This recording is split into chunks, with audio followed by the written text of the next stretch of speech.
ಸ್ನೇಹಿತರೆ, ಮೀಡಿಯಾ ಮಾಸ್ಟರ್ಸ್ಗೆ ಸ್ವಾಗತ ಸುಸ್ವಾಗತ. ಗೆಳೆಯರೆ, ಮೊನ್ನೆ ಇರಾನ್ ಮೇಲೆ ನಿರಂತರವಾಗಿ ದಾಳಿ ಮಾಡಿದ್ದ ಇಸ್ರೇಲ್ ಇರಾನಿನ ಅಣ್ವಸ್ತ್ರಗಳನ್ನು ನಾಶ ಮಾಡೋದಕ್ಕೆ ಅಮೆರಿಕಾದ ಸಹಾಯವನ್ನು ಬಯಸಿತ್ತು. ಅಮೆರಿಕ ತನ್ನ ದೊಡ್ಡ ದೊಡ್ಡ B2 ಬಾಂಬರ್ಗಳನ್ನು ತಗೊಂಡು ಬಂದು ಇರಾನಿನ ಫೋರ್ಡೋ, ಇಸ್ಫಹಾನ್ ಮತ್ತು ನೆತಾನ್ಸ್ಗಳ ಮೇಲೆ ಬಾಂಬಿಂಗ್ ಮಾಡಿ ಹೋಯಿತು. ಇದೆಲ್ಲ ನಿಮಗೆ ಗೊತ್ತಿದೆ. ಇಲ್ಲಿ ಅಮೆರಿಕಾದ ಬಾಂಬುಗಳು ಕೂಡ ಇರಾನಿನ ಅಣು ಪರೀಕ್ಷಾ ಕೇಂದ್ರಗಳನ್ನು ಸಂಪೂರ್ಣವಾಗಿ ನಾಶ ಮಾಡಿಲ್ಲ. ಅಲ್ಲಿ ಅಮೆರಿಕ ಬೇಕಂತಲೇ ಹಾಕಬೇಕಾದ ಕಡೆ ಬಾಂಬ್ ಹಾಕಿಲ್ಲ ಅನ್ನೋ ಒಂದಷ್ಟು ಮಾಹಿತಿಗಳು. ಇಲ್ಲ ಅಮೆರಿಕ ಬಾಂಬ್ ಹಾಕಿದೆ, ಆದರೆ ಆ ಬಾಂಬುಗಳು ಬಂಕರನ್ನು ಪೂರ್ಣವಾಗಿ ಸೀಳ್ಕೊಂಡು ಒಳಗೆ ಹೋಗೋದಕ್ಕೆ ಸಾಧ್ಯ ಆಗಿಲ್ಲ. ಆ GBU-57ಗೆ ಅಷ್ಟೊಂದು ಶಕ್ತಿನೇ ಇರಲಿಲ್ಲ. ಅದು ಬರೀ 61 ಮೀಟರ್ಗಳಷ್ಟು ಮಾತ್ರ ಹೋಗುತ್ತೆ. ಆ ಬಂಕರ್ಗಳು 80 ಮೀಟರ್ಗಿಂತಲೂ ಆಳದಲ್ಲಿವೆ ಅಂತ ಕೆಲವರು ಹೇಳ್ತಾ ಇದ್ದಾರೆ. ಇನ್ನು ಅಮೆರಿಕದ ಇಂಟೆಲಿಜೆನ್ಸ್ ರಿಪೋರ್ಟ್ ಕೂಡ ಇರಾನಿನ ಅಣು ಸಾಮರ್ಥ್ಯವನ್ನು ಸಂಪೂರ್ಣವಾಗಿ ಅಮೆರಿಕ ನಾಶ ಮಾಡಿಲ್ಲ ಅಂತ ಹೇಳ್ತಾ ಇದೆ. ಈ ದಾಳಿಗಳಿಂದ ಅವರ ಅಣು ಸಂಸ್ಕರಣೆಗೆ ಒಂದು 2-3 ತಿಂಗಳು ಬ್ರೇಕ್ ಬೀಳಬಹುದು. ಆಮೇಲೆ ಅವರು ಮತ್ತದನ್ನು ಮಾಡಿಕೊಳ್ತಾರೆ ಅಂತ ಅಮೆರಿಕದ ಬೇಹುಗಾರಿಕಾ ಮಾಹಿತಿ ಹೇಳ್ತಾ ಇದ್ರೆ, ಟ್ರಂಪ್ ಮಾತ್ರ ನಾನು ಇರಾನ್ ಅಣ್ವಸ್ತ್ರ ಮಾಡಿಕೊಳ್ಳೋದು ಹಾಗೆ ತಡೆದುಬಿಟ್ಟೆ, ಯುದ್ಧನೂ ನಿಲ್ಲಿಸ್ಬಿಟ್ಟೆ, ಈಗ ನನಗಿಂತ ದೊಡ್ಡ ಶಾಂತಿ ದೂತ ಜಗತ್ತಲ್ಲಿ ಬೇರೆ ಯಾರೂ ಇಲ್ಲ, ಸೊ ಕೊಡಿ ನನಗೆ ನೋಬಲ್ಲು ಅಂತ ಕೂತಿದ್ದಾರೆ. ಆದರೆ ಇರಾನ್ ಮಾತ್ರ ತನ್ನ ಅಣು ಸಂಶೋಧನಾ ಕೇಂದ್ರಗಳ ಬಗ್ಗೆ ಏನು ಹೇಳೋದಕ್ಕೆ ಹೋಗ್ತಾ ಇಲ್ಲ. ಇಲ್ಲಿ ಅವು ನಾಶ ಆಗಿವೆ ಅಂತ ಹೇಳಿದರು, ಆಗಿಲ್ಲ ಅಂತ ಹೇಳಿದರು, ಅಣು ಸಂಸ್ಕರಣೆ ಮಾಡ್ತಾ ಇದ್ದದ್ದನ್ನು ಒಪ್ಪಿಕೊಂಡು ಹಾಗಾಗುತ್ತೆ. ಹೀಗಾಗಿ ಅವರು ಅದರ ಬಗ್ಗೆ ಅಧಿಕೃತವಾಗಿ ಏನನ್ನು ಮಾತಾಡೋದಕ್ಕೆ ಹೋಗಿಲ್ಲ. ಇನ್ನು ಇಸ್ರೇಲ್ ಕದನ ವಿರಾಮದ ನಂತರ ಕೂಡ ಫೋರ್ಡೋ ಅಣು ಕೇಂದ್ರದ ಮೇಲೆ ಇನ್ನೂ ಒಂದಷ್ಟು ಬಾಂಬುಗಳನ್ನು ಹಾಕಿದೆ. ಆಪರೇಷನ್ ಸಿಂಧೂರ್ ಸಮಯದಲ್ಲಿ ಪಾಕಿಸ್ತಾನದ ಕಿರಾನಾ ಬೆಟ್ಟದಲ್ಲಿನ ಟನಲ್ಗಳ ಬಾಗಿಲಿಗೆ ಭಾರತ ಮಿಸೈಲ್ಗಳನ್ನು ಬಡಿಯೋ ಮೂಲಕ ಇನ್ಯಾರೂ ಆ ಟನಲ್ನ ಒಳಗೆ ಹೋಗದ ಹಾಗೆ ಮಾಡಿದೆ ಅನ್ನೋ ಸುದ್ದಿಗಳು ಬಂದ್ವಲ್ಲ, ಹಾಗೆ ಇಸ್ರೇಲ್ ಕೂಡ ಫೋರ್ಡೋದ ಬಾಗಿಲಿಗೆ ಬಾಂಬ್ ಹಾಕಿದ್ದೀವಿ ಅಂತ ಹೇಳ್ಕೊಳ್ತಾ ಇದೆ. ಅಲ್ಲಿ ಏನಾಗಿದೆ ಅನ್ನೋ ಬಗ್ಗೆ ಇನ್ನೂ ಯಾವ ಖಚಿತ ಮಾಹಿತಿಯೂ ಬಂದಿಲ್ಲ. ಆದರೆ ಗೆಳೆಯರೆ, ಈ ಸಂಘರ್ಷವನ್ನು ನೋಡಿ ಒಂದಷ್ಟು ದೇಶಗಳು ಒಂದಷ್ಟು ಪಾಠಗಳನ್ನಂತೂ ಖಂಡಿತ ಕಲಿಯುತ್ತವೆ. ಒಂದಷ್ಟು ಹೊಸ ಆಯುಧಗಳ ತಯಾರಾಗುತ್ತೆ. ಆ ನಿಟ್ಟಲ್ಲಿ ಈಗ ಬಹಿರಂಗಗೊಳ್ತಾ ಇರೋ ವಿಷಯ ಏನು ಅಂದರೆ, ಭಾರತ ಅಮೆರಿಕಾದ ಬಳಿ ಇರೋ GBU-57 ಆರ್ಡಿನೆನ್ಸ್ ಪೆನೆಟ್ರೇಟರ್ಗಿಂತಲೂ ಭಯಾನಕವಾದ ಬಂಕರ್ ಬರ್ಸ್ಟರ್ ಒಂದನ್ನು ತಯಾರು ಮಾಡ್ಕೊಳ್ಳೋದಕ್ಕೆ ಆರಂಭ ಮಾಡಿರುವ ಸುದ್ದಿಗಳು ಬರ್ತಾ ಇವೆ. ಇಲ್ಲಿ ಭಾರತ ಹೊಸ ಬಾಂಬನ್ನು ತಯಾರು ಮಾಡ್ಕೊಳ್ಳೋದಕ್ಕೆ ಹೋಗ್ತಾ ಇಲ್ಲ. ಬದಲಿಗೆ ಸದ್ಯಕ್ಕೆ ತನ್ನ ಬಳಿ ಇರೋ ಭಯಾನಕ ಮಿಸೈಲ್ ಒಂದಕ್ಕೆ 7.5 ಟನ್ ಅಷ್ಟು ತೂಕದ ವಾರ್ ಹೆಡ್ ಅನ್ನು ಅಳವಡಿಸೋದಕ್ಕೆ ಹೋಗ್ತಾ ಇದೆ. ತನ್ನ ಬ್ಯಾಲಿಸ್ಟಿಕ್ ಮಿಸೈಲ್ ಒಂದಕ್ಕೆ ಕನ್ವೆನ್ಷನಲ್ ವಾರ್ ಹೆಡ್ ಅನ್ನು ಅಳವಡಿಸಿ ಅದನ್ನು ಅಣ್ವಸ್ತ್ರ ಹಾಗೂ ಸಾಮಾನ್ಯಾಸ್ತ್ರ ಎರಡೂ ರೀತಿಯಲ್ಲಿ ಬಳಸೋದಕ್ಕೆ, ಅಗತ್ಯ ಬಿದ್ದರೆ ಬಂಕರುಗಳನ್ನು ಕುಟ್ಟಿ ಅದರಲ್ಲಿನ ಅಣು ಆಯುಧಗಳ ದಾಸ್ತಾನುಗಳನ್ನು, ಮಿಸೈಲ್ಗಳನ್ನು ನಾಶ ಮಾಡೋದಕ್ಕೆ ಸಾಧ್ಯವಾಗುವಂತೆ ಅದನ್ನು ನಿರ್ಮಾಣ ಮಾಡಿಕೊಳ್ತಾ ಇದೆ.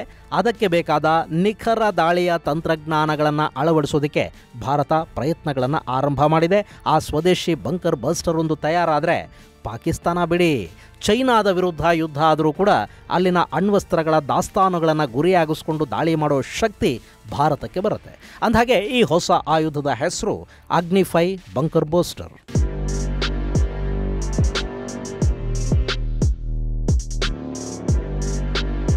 ಗೆಳೆಯರೆ, ಮೊನ್ನೆ ಅಮೆರಿಕಾದ GBU-57 ಮ್ಯಾಸಿವ್ ಆರ್ಡಿನೆನ್ಸ್ ಪೆನೆಟ್ರೇಟರ್ ಬಗ್ಗೆ ಹೇಳುವಾಗ ವೀಕ್ಷಕ ಮಿತ್ರರೊಬ್ಬರು ಭಾರತದ ಬಳಿ ಇಂಥ ಬಂಕರ್ ಬರ್ಸ್ಟರ್ ಇಲ್ವಾ ಅಂತ ಕೇಳಿದರು.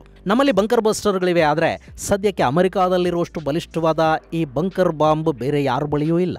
ಆದರೆ ಈಗ ಭಾರತ ಸಿದ್ಧಪಡಿಸ್ಕೊಳ್ತಾ ಇರೋ ಬಾಂಬ್ ಇದೆಯಲ್ಲ, ಇದು ಮುಂದಿನ ದಿನಗಳಲ್ಲಿ ಅಮೆರಿಕಾಗಿಂತಲೂ ಬಲಿಷ್ಠ ಅನ್ನಿಸ್ಕೊಳ್ಳುತ್ತೆ. ಇನ್ನು ಸದ್ಯಕ್ಕೆ ನಮ್ಮ ಬಳಿ ಬಂಕರ್ಗಳ ಮೇಲೆ ದಾಳಿ ಮಾಡೋದಕ್ಕೆ ಅಂತಲೇ ಸುದರ್ಶನ್ ಬಾಂಬ್ ಇದೆ. ಇದು ಲೇಸರ್ ಗೈಡೆಡ್ ಬಾಂಬು. ಇದನ್ನು DRDO ಮತ್ತು ಇಂಡಿಯಾ ಫೋರ್ಸ್ ಒಟ್ಟಿಗೆ ಅಭಿವೃದ್ಧಿಪಡಿಸಿವೆ. ಇದು ಗುರಿಯ ಮೇಲೆ ಬಿದ್ದ ನಂತರ ಭೂಮಿಯನ್ನು ಮತ್ತು ಕಾಂಕ್ರೀಟ್ ಕಟ್ಟಡಗಳನ್ನು ಸೀಳಿಕೊಂಡು ಒಳಗೆ ನುಗ್ಗಿ ಆನಂತರ ಸ್ಫೋಟಗೊಳ್ಳುತ್ತೆ. ಇದಲ್ಲದೆ ಪೆನೆಟ್ರೇಟ್ ಬಾಂಬುಗಳು ಭಾರತದಲ್ಲಿವೆ. ಭಾರತೀಯ ವಾಯುಪಡೆ ಈ ಶಕ್ತಿಶಾಲಿ ಬಾಂಬುಗಳನ್ನು ಬಳಸ್ತಾ ಇದೆ. ಇನ್ನು ರಫೇಲ್ ಯುದ್ಧ ವಿಮಾನಗಳನ್ನು ಭಾರತ ಖರೀದಿ ಮಾಡ್ತಲ್ಲ, ಆಗ ಫ್ರಾನ್ಸ್ ಭಾರತಕ್ಕೆ ಹ್ಯಾಮರ್ ಅಂದರೆ highly agile modular munition extended range ಬಾಂಬುಗಳನ್ನು ಕೊಟ್ಟಿದೆ. ಅವು ಕೂಡ ಬಂಕರುಗಳನ್ನು, ಕಾಂಕ್ರೀಟ್ ಕಟ್ಟಡಗಳನ್ನು ಸೀಳಿಕೊಂಡು ಒಳನುಗ್ಗಿ ಸ್ಫೋಟ ಆಗುತ್ತವೆ. ವಿಶೇಷ ಅಂದರೆ ಇವು 1-2 ಮೀಟರ್ಗಳಷ್ಟು ಅಕ್ಯುರೆಸಿಯನ್ನು ಸಾಧಿಸುವ ಸಾಮರ್ಥ್ಯವನ್ನು ಹೊಂದಿವೆ.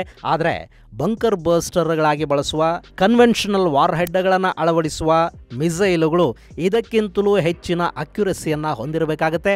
ಅಷ್ಟೊಂದು ಅಕ್ಯುರೆಸಿಯ ಮಿಸೈಲ್ ಅಂತ ಈಗಾಗಲೇ ನಮ್ಮಲ್ಲಿ ಸಾಬೀತಾಗಿರೋದು ಬ್ರಹ್ಮೋಸ್ ಮಿಸೈಲು. ಇನ್ನು ಇದಲ್ಲದೆ ಇಸ್ರೇಲ್ನ ಸ್ಪೈಸ್ 2000 ಬಾಂಬ್ ಕೂಡ ನಮ್ಮ ಬಳಿ ಇದೆ. ಇದನ್ನು 2019ರಲ್ಲಿ ಬಾಲಾಕೋಟ್ ದಾಳಿಯ ಸಂದರ್ಭದಲ್ಲಿ ಭಾರತ ಬಳಕೆ ಮಾಡಿತು. ಇವೆಲ್ಲ ನಮ್ಮ ಬಳಿ ಇವೆ ನಿಜ, ಆದರೆ ತೀರಾ 80-100 ಮೀಟರ್ ಆಳದಲ್ಲಿನ ಸೌಲಭ್ಯಗಳನ್ನು ನಾಶ ಮಾಡೋದಕ್ಕೆ ಇವುಗಳಿಗೆ ಸಾಧ್ಯ ಆಗೋದಿಲ್ಲ. ಇವುಗಳ ಶಕ್ತಿ ಅಷ್ಟೊಂದು ಹೆಚ್ಚಿಲ್ಲ. ಇನ್ನು ಬಂಕರ್ ಬರ್ಸ್ಟರ್ ಅನ್ನೋದು ಮುಂದಿನ ದಿನಗಳಲ್ಲಿ ತುಂಬಾ ಅಗತ್ಯದ ಆಯುಧ ಅನ್ನಿಸ್ಕೊಳ್ತಾ ಹೋಗುತ್ತೆ. ಯಾಕೆಂದ್ರೆ ನಮ್ಮ ಅಕ್ಕಪಕ್ಕದಲ್ಲಿನ ಚೈನಾ ಹಾಗೂ ಪಾಕಿಸ್ತಾನಗಳು ಈಗಾಗಲೇ ಅಣ್ವಸ್ತ್ರಗಳನ್ನ ಹೊಂದಿವೆ. ಆ ಸಿಡಿತಲೆಗಳನ್ನ ಮತ್ತು ಅಣು ಆಯುಧಗಳನ್ನ ತಯಾರು ಮಾಡಿಕೊಳ್ಳೋದಕ್ಕೆ ಬೇಕಾದ ವ್ಯವಸ್ಥೆಗಳನ್ನ ನೆಲದಾಳದಲ್ಲಿ ಬಂಕರ್ಗಳಲ್ಲಿ ನಿರ್ಮಾಣ ಮಾಡಿಕೊಂಡಿವೆ. ನಾಳೆ ಆ ಬಂಕರ್ಗಳ ಮೇಲೆ ದಾಳಿ ಮಾಡಬೇಕಾದ ಅಗತ್ಯ ಭಾರತಕ್ಕೆ ಬಿದ್ದರೆ ಅಲ್ಲಿ ಬಂಕರ್ ಬರ್ಸ್ಟರ್ಗಳು ಬೇಕೇ ಬೇಕಾಗತ್ವೆ. ಈ ನಿಟ್ಟಲ್ಲಿ ಭಾರತ ಅಗ್ನಿ-5 ಮಿಸೈಲ್ ಅನ್ನ ಬಂಕರ್ ಬರ್ಸ್ಟರ್ ಆಗಿ ಪರಿವರ್ತಿಸುವ ಕೆಲಸಕ್ಕೆ ಮುಂದಾಗಿದೆ.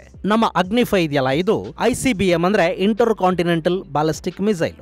ಇದು ಅಣ್ವಸ್ತ್ರ ಸಿಡಿತಲೆಗಳನ್ನು ಹೊತ್ತೊಯ್ಯುವ ಸಲುವಾಗಿ ನಿರ್ಮಾಣಗೊಂಡಿದೆ. 7 ರಿಂದ 8 ಸಾವಿರ ಕಿಲೋಮೀಟರ್ ವರೆಗೆ ಇದು ಹೋಗುತ್ತೆ ಅಂತ ಹೇಳ್ತಾರೆ. ಆದರೆ ಇದರ ಸಾಮರ್ಥ್ಯ ಇನ್ನೂ ಹೆಚ್ಚಿದೆ.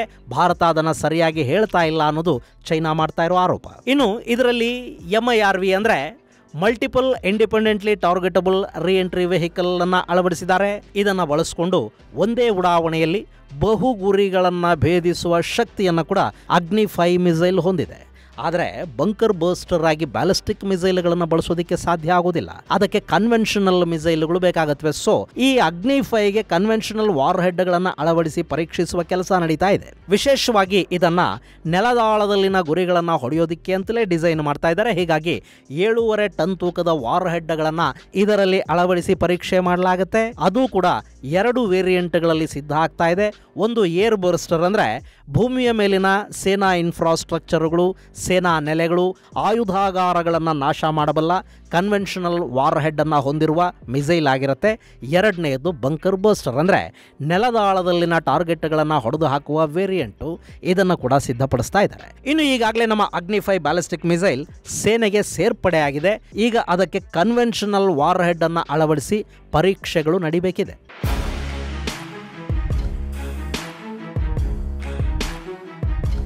ಗೆಳೆಯರೆ, ಇಲ್ಲಿ ಅಮೆರಿಕಾದ GBU-57 ಇದೆಯಲ್ಲ, ಇದು 2.5 ಟನ್ ವಾರ್ ಹೆಡ್ ಅನ್ನು ಹೊಂದಿದೆ.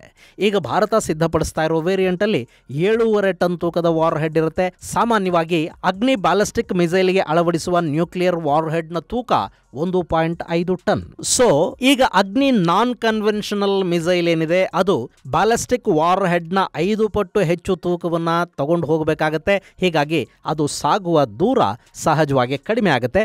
ಈ ಕನ್ವೆನ್ಷನಲ್ ವಾರ್ ಹೆಡ್ ಅಳವಡಿಸಲಾದ ಅಗ್ನಿ-5 ನ ವ್ಯಾಪ್ತಿ 2 ರಿಂದ 2.5 ಸಾವಿರ ಕಿಲೋಮೀಟರ್ನಷ್ಟು ಆಗಬಹುದು ಅಂತ ಹೇಳ್ತಾ ಇದ್ದಾರೆ. ಇನ್ನು ಕನ್ವೆನ್ಷನಲ್ ವಾರ್ ಹೆಡ್ಗೆ ಅಕ್ಯುರೆಸಿ ಅಂದ್ರೆ ನಿಖರತೆ ಮತ್ತು ಪೆನೆಟ್ರೇಷನ್ ಕೇಪಬಿಲಿಟಿ ತುಂಬಾ ಅಗತ್ಯ ಅನ್ನಿಸ್ಕೊಳ್ಳುತ್ತೆ.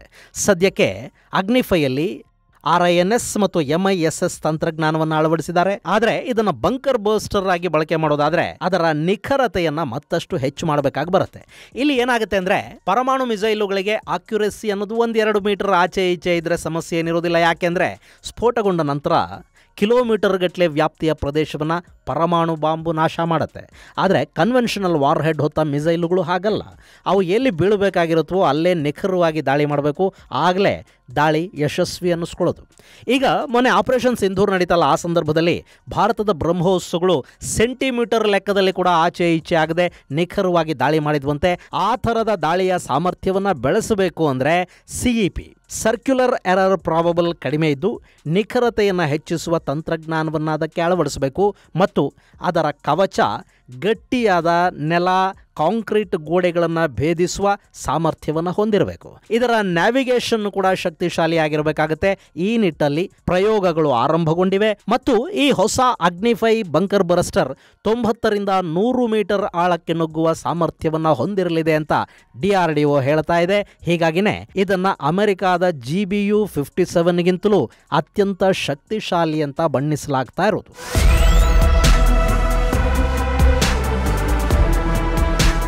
ಇನ್ನು ಇದರ ಪರೀಕ್ಷೆಗಳು ಸಕಾಲಕ್ಕೆ ಮುಗಿದ್ರೆ 2028-29ರಲ್ಲಿ ಇದು ಭಾರತದ ಸೇನೆಯನ್ನು ಸೇರುವ ಸಾಧ್ಯತೆ ಇರುತ್ತೆ. ಗೆಳೆಯರೆ, ಇಲ್ಲಿ ಅಮೆರಿಕಾದ ಬಂಕರ್ ಬರ್ಸ್ಟರ್ಗಿಂತಲೂ ನಮ್ಮ ಅಗ್ನಿ ಶಕ್ತಿಶಾಲಿ ಆಗಬಹುದು. ಆದರೆ ಅವರ ಬಳಿ ಆಯುಧಗಳನ್ನು ತಗೊಂಡು ಹೋಗಿ ಹಾಕಬರೋದಕ್ಕೆ B-2 ಬಾಂಬರ್ಗಳಿವೆ. ನಮ್ಮ ಬಳಿ ಅಂಥ ವ್ಯವಸ್ಥೆ ಇಲ್ಲ ಅಂತ ಕೆಲವರು ಹೇಳ್ತಾರೆ. ನಿಜಾನೇ. ಆದರೆ ನಾವೇನದನ್ನು ತಗೊಂಡು ಅಮೆರಿಕಾದ ಮೇಲೆ ಹಾಕಬೇಕು? ನಮ್ಮ ಶತ್ರುಗಳಿರೋದು ನಮ್ಮ ಪಕ್ಕದಲ್ಲೇ. ಪಾಕಿಸ್ತಾನನೂ ಬಿಡಿ, ಅದಕ್ಕೆ ಅಗ್ನಿ ಕೂಡ ಬೇಕಾಗೋದಿಲ್ಲ. ಆದರೆ ಚೈನಾ ಇದೆ ನೋಡಿ, ಅದು ಸಾಕಷ್ಟು ಬಂಕರುಗಳನ್ನ, ನೆಲದಾಳದ ವ್ಯವಸ್ಥೆಗಳನ್ನ ಮಾಡಿಕೊಂಡು ಅಲ್ಲಿ ತನ್ನ ಅಣ್ವಸ್ತ್ರಗಳನ್ನ ದಾಸ್ತಾನು ಮಾಡಿಕೊಂಡಿದೆ. ಭಾರತದ ಗಡಿಯಿಂದ ಕೆಲವೇ ಕಿಲೋಮೀಟರ್ಗಳ ದೂರದಲ್ಲಿ ಕೂಡ ಚೈನಾದ ಒಂದಷ್ಟು ನೆಲದಾಳದ ವ್ಯವಸ್ಥೆಗಳಿವೆ. ನಮ್ಮ ಗಡಿಯಿಂದ ಬರೀ 5 ಕಿಲೋಮೀಟರ್ ದೂರದಲ್ಲಿ ಪಾಂಗಾಂಗ್ ಲೇಕ್ ಸಮೀಪ ಚೈನಾ ತನ್ನದೊಂದು ಭೂಗತ ವ್ಯವಸ್ಥೆಯನ್ನು ಮಾಡಿಕೊಂಡಿದೆ. ಇನ್ನು ಟಿಬೆಟ್ ಅಲ್ಲಿ ಚೈನಾದ ಶಿಗಾತ್ಸೆ ಏರ್ಬೇಸ್ ಇದೆ. ಅದು ನಮ್ಮ ಪಶ್ಚಿಮ ಬಂಗಾಳದ ಹಸಿಮರಾ ಏರ್ಬೇಸ್ನಿಂದ ಸುಮಾರು 300 ಕಿಲೋಮೀಟರ್ ದೂರದಲ್ಲಿದೆ. ಅಲ್ಲಿ ಕೂಡ ಚೈನಾ ನೆಲದಾಳದಲ್ಲಿ ಬಂಕರ್ ಸೌಲಭ್ಯಗಳನ್ನು ಮಾಡಿಕೊಂಡಿದೆ. ಇನ್ನು ಟಿಬೆಟ್ನ ಲಾಪ್ನೂರ್ನಲ್ಲಿನ ಚೈನಾದ ಭೂಗತ ಆಯುಧ ವ್ಯವಸ್ಥೆ ಭಾರತದ ಗಡಿಯಿಂದ 1,500 ರಿಂದ 2,000 ಕಿಲೋಮೀಟರ್ಗಳಷ್ಟು ದೂರದಲ್ಲಿದೆ. ಇದಲ್ಲದೆ ಕಿನ್ಲಿಂಗ್ ಮೌಂಟೇನ್ನಲ್ಲಿನ ಚೈನಾದ ಬೇಸ್ ಭಾರತದ ಗಡಿಯಿಂದ 2,500 ರಿಂದ 3,000 ಕಿಲೋಮೀಟರ್ಗಳಷ್ಟು ದೂರದಲ್ಲಿದೆ. ಚಾಂಗ್ಕ್ವಿಂಗ್ ಅಲ್ಲಿ ಕೂಡ ಚೈನಾ ತನ್ನ ಆಯುಧಗಳ ದಾಸ್ತಾನು ವ್ಯವಸ್ಥೆಯನ್ನು ಹೊಂದಿದೆ. ಅದು ಭಾರತದ ಗಡಿಯಿಂದ ಸುಮಾರು 2,000 ಕಿಲೋಮೀಟರ್ಗಳಷ್ಟು ದೂರದಲ್ಲಿದೆ. ಇದಲ್ಲದೆ ದಕ್ಷಿಣ ಚೀನಾ ಸಾಗರದಲ್ಲಿ ಭಾರತದ ಗಡಿಗಳಿಂದ ಸುಮಾರು 3,000ಕ್ಕೂ ಹೆಚ್ಚು ಕಿಲೋಮೀಟರ್ ದೂರದಲ್ಲಿ ಹೈನಾನ್ ಐಲ್ಯಾಂಡ್ ಇದೆ. ಅಲ್ಲಿ ಕೂಡ ನೆಲದಾಳದಲ್ಲಿ ಅಣ್ವಸ್ತ್ರಗಳ ಸಂಗ್ರಹವನ್ನ ಮಾಡಿಕೊಂಡಿದೆ. ಇವುಗಳನ್ನ ಗುರಿಯಾಗಿಸಿಕೊಂಡು ಭಾರತ ದಾಳಿ ಮಾಡಬೇಕಾಗ ಬಂದ್ರೆ ನಮ್ಮ ಹತ್ರ ಬಲಿಷ್ಠ ಬಂಕರ್ ಬರ್ಸ್ಟರ್ಗಳು ಕೂಡ ಇರಬೇಕಾಗತ್ತೆ.